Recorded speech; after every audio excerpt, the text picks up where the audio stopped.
Welcome to the Who, What, Why podcast. I'm your host, Jeff Schechtman. Putin's assault on Ukraine, while it has captured the public imagination as perhaps the first good war of the 21st century, does not exist in a vacuum. Like all of history, it exists on a continuum of events, some of which are forgotten by the public for sure, and often by the media as well. To understand where we are, we need to think back to Russia's actions some long before Putin, in Budapest, in Prague, Warsaw, as well as Georgia and Crimea. My guest, distinguished Canadian politician and world-renowned academic Michael Ignatieff, in a recent essay for Persuasion, looks at the past 70 years of Russian history and lays bare the folly of the claim that NATO expansion eastward caused the current crisis. As Ignatieff says, Eastern Europeans have always understood that an authoritarian Russia, whoever rules it, has never tolerated a free state on its borders. Mr. Putin's brutality has a pedigree. Equally powerful is how these current events play out in the war that exists today between real democracies in the world and what might be called faux democracy, the likes of which are being practiced by actual authoritarian leaders like Viktor Orban in Hungary and even like Donald Trump, and captured by the extreme right in America. Michael Ignatieff served as an MP in the Parliament of Canada, where he was the leader of the Liberal opposition. He's a member of the Queen's Privy Council for Canada and holds 13 honorary degrees. He served as Centennial Chair of the Carnegie Council for Ethics in International Affairs. He was the Edward R. Murrow Chair of Press, Politics, and Public Policy at the Harvard Kennedy School, and he was until recently the Rector and President of Central European University in Budapest. He is currently the Rector Emeritus of Central European University in Vienna, and his most recent book is On Consolation: Finding Solace in Hard Times. It is my honor to welcome Michael Ignatieff here to the Who, What, Why podcast. Michael, thanks so much for joining us. Nice to be here.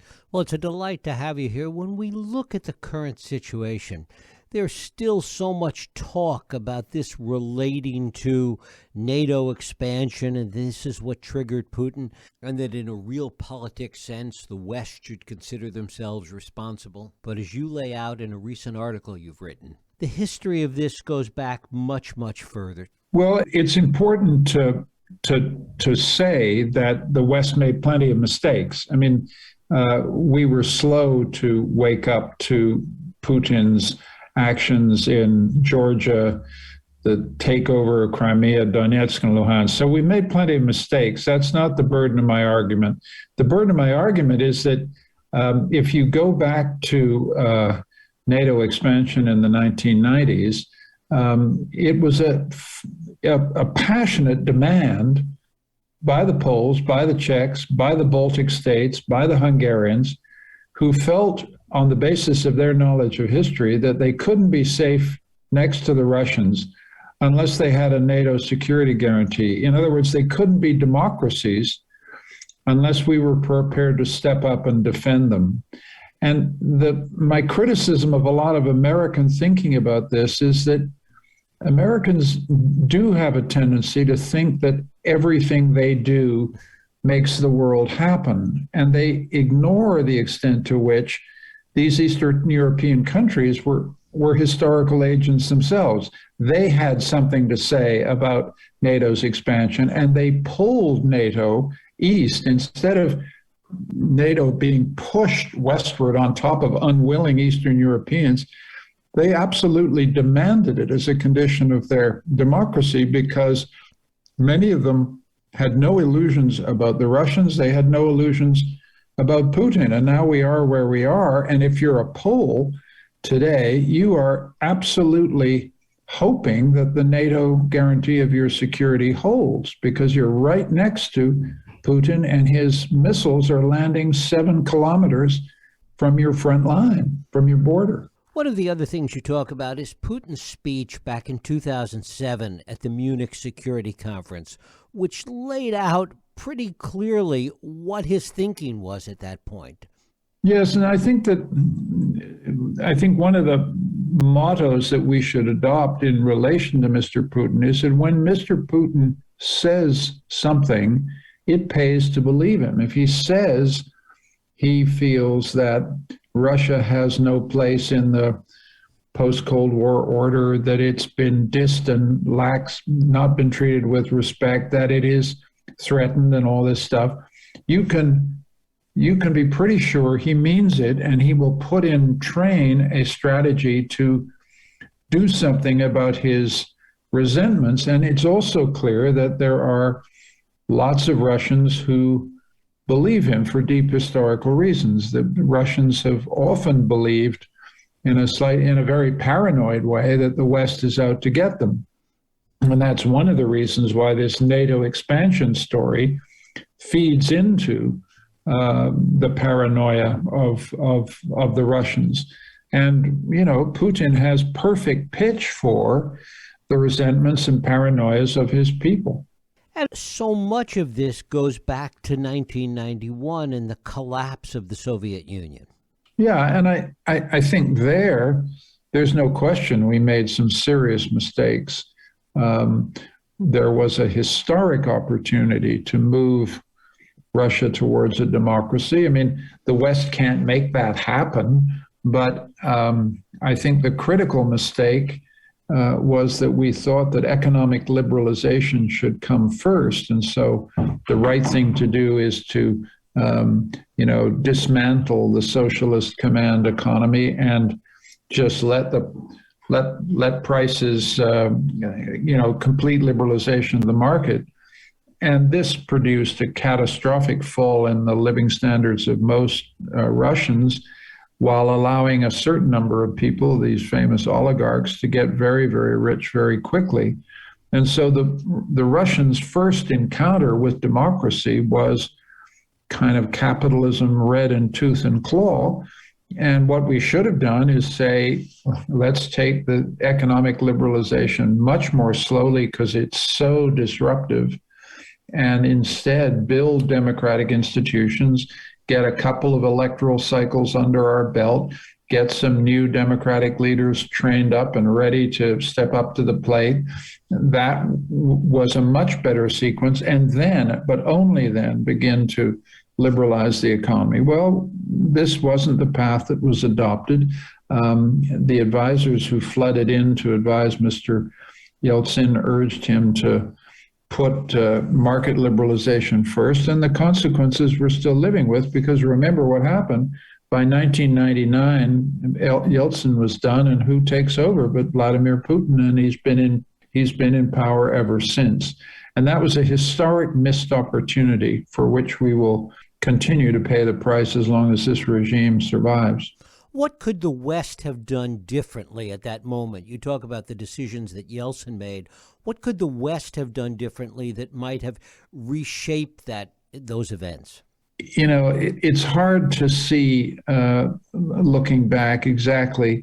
I think the academic advisors who flooded in, the economists particularly, thought that instant liberalization, freeing up of the market would do the trick, and we'd get market capitalism and then we get democracy. We should have gone for democracy first and market liberalization much later. I think that's what should have happened. We should have done a lot more, worked with the Russians as best we could to liberalize. But I think it's also very important, Jeff, not to assume that the West can always make outcomes happen the way we want. I mean, Russia's a huge, big place with a huge ancient political tradition, and there may not have been much we could have done that would have changed the outcomes. But I do think we got our sequence badly wrong.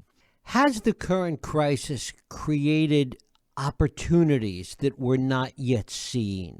As you look at where we are now, how this is playing out, are there opportunities that Europe in general, the West in particular, perhaps could take advantage of?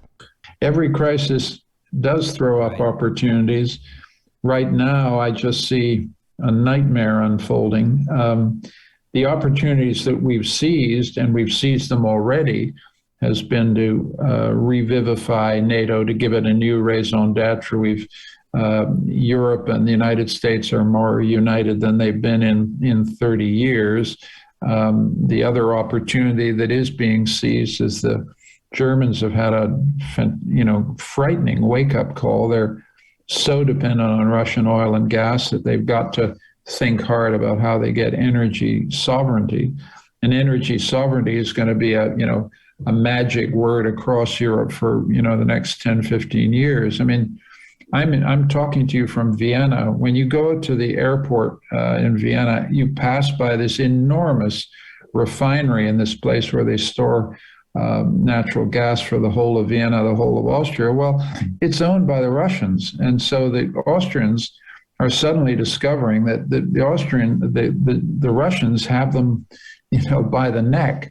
And I think all of Europe has discovered that. So there's an opportunity here for Europe to source natural gas and oil hopefully from democratic states like the United States, and possibly even from my own country, Canada, and then in the long term to accelerate this transition out of fossil fuels. I mean,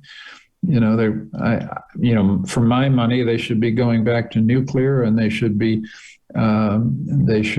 accelerating everything they can do with the alternative energy sources. So these are clear opportunities, but let's be honest here. It's going to take 5-10 years for Europe to reorder its energy systems. And in the meantime, everything we're doing is unfortunately making Vladimir Putin richer every day. So that link has to be broken, but it's going to take a while. The other aspect of this, which goes to something you've talked about and written much about, is how the way the world is looking at Ukraine today, how that is going to impact how we view democracies today. There seems to be, at least at a kernel of reappreciation for democracy in Europe. Talk a little bit about that. Well, I think, I spent 5 years in Hungary running a American accredited university called Central European University, which was thrown out of Hungary by a nominally democratic regime run by Viktor Orban. And we discovered that these nominally democratic regimes are actually single-party autocracies. They're single-party authoritarian states. So the first wake-up call within Europe is to take a long, hard look at these places like Hungary that tell you they're democracies, but actually aren't. Serbia is another example. There's some other places. Poland is a democracy, but it's it is constantly pushing at the edges of the rule of law and has problems with Europe. So that's the first thing that I think the Ukrainian crisis has, forced, is a much tougher look at the democracies within the European Union and making sure that they really are democracies and not, as I say, single-party states. I think the second issue, Jeff, which is much more urgent and is coming at us in the next couple of weeks, is whether we, meaning the United States, NATO, and Europe, make a public commitment to the survival of a democratically elected regime, namely Vladimir Zelensky's government in Kyiv.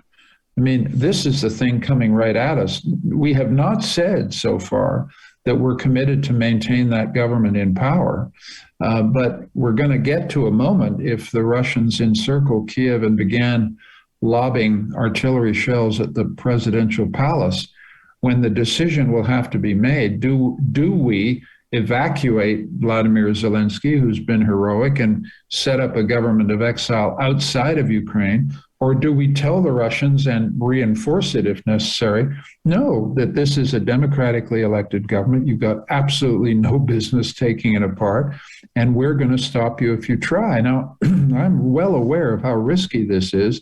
I don't have a military strategy of how you do it, but this would be, for my money, the key red line decision that the President Biden and his advisors and NATO and Europeans are going to have to decide. Do we let Vladimir Zelensky be bombed out of the presidential palace and sent into exile? I think before the war started, that was I think, the game plan. We assumed that the Ukrainians would be easily defeated. And here we are in week 4, and they're still standing. And but as this gets more brutal and as it goes on, I don't exclude the possibility that Putin will go for the kill and try and take out the government. And when he does, we're going to have to decide what democracy means to us in Ukraine, because if the Zelensky government falls, then basically Ukraine will fall, and we will have watched the destruction of a democratic state in Europe. And that will be, I think, incredibly dangerous for our security, because I can't really see why Putin wouldn't then consolidate his authority and begin to potentially menace the security of the democratic states on his frontier. So we're at a real hinge moment in history, as I think everybody can feel.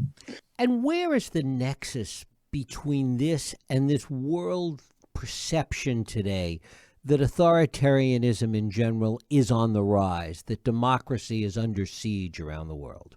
Well, I think it's been tempting to believe that, because we've got Xi Jinping in China. We've got the steady consolidation of an authoritarian single-party state there that's very brutal. It's a police state. It's a surveillance state. And it also has, territorial designs on Taiwan. So it's not only authoritarian and repressive, but it may be expansionary in a way that will threaten the security of the Pacific region. And we've thought, I think it's China above all that's giving us the sense that authoritarianism is on the rise. It's making friends and creating alliances in Africa and Asia and Latin America. It is the rising rival power to the United States, and it's clearly authoritarian. But I think the last month there's begun to be a really pretty serious fight back, because the violation of Ukraine's sovereignty and national independence and democracy is so awful, so violent, so inhuman. I'm talking to you on a day when they're fighting hand to hand in Mariupol on the Azov Sea, and 300,000 people are trapped in this god-awful shelling and street battles. I mean, this is just unprecedented in Europe, at least since the siege of Sarajevo in the 1990s, but it's considerably worse than the siege of Sarajevo. So this is a new chapter, a new terrible chapter in European history. But I think the fight back against this kind of authoritarian expansionism proceeds from an understanding that we took some time to get into our systems, which is that authoritarian states are dangerous. It's one thing to have an authoritarian state that lives at peace with its neighbors and just has a anti-democratic or non-democratic system inside. But the tendency of these authoritarian states is to be expansionist and aggressive towards their neighbors.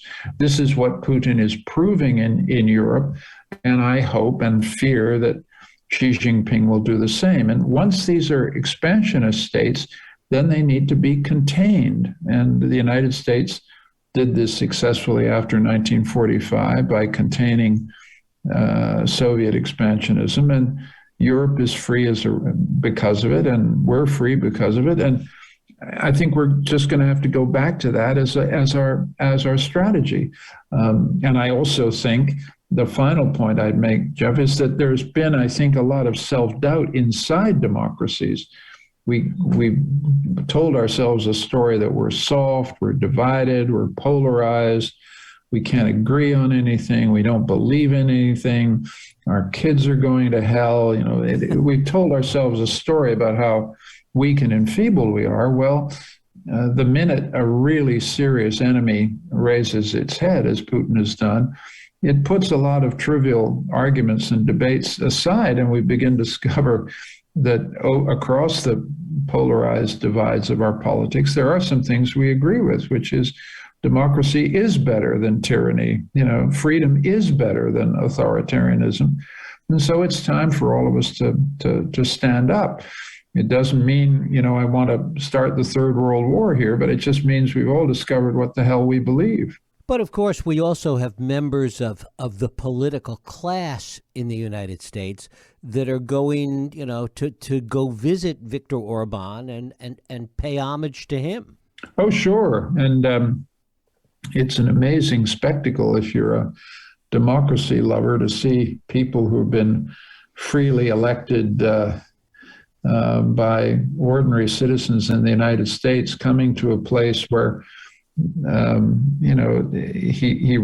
Orban runs basically a single party autocracy. I mean, and just so everybody listening to this understands what I mean here, just consider the following fact about the current Hungarian election that's being conducted as we speak. The election is on the 2nd of April, and Mr. Orban faces a challenger. Well, the challenger is given 5 minutes on Wednesday at 8 o'clock in the morning, 5 minutes on the state-controlled media. The state-controlled media is basically the entire media in Hungary. Can you imagine an American election in which of two candidates, one candidate has unlimited access to the media and the opposition candidate gets 5 minutes?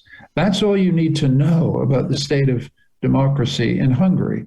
And any conservative Republican politician who treks over to Budapest to cozy up to Viktor Orban is basically saying, I like that system just fine. That conservative politician is being complicit in a rigged democratic process that will destroy democracy itself.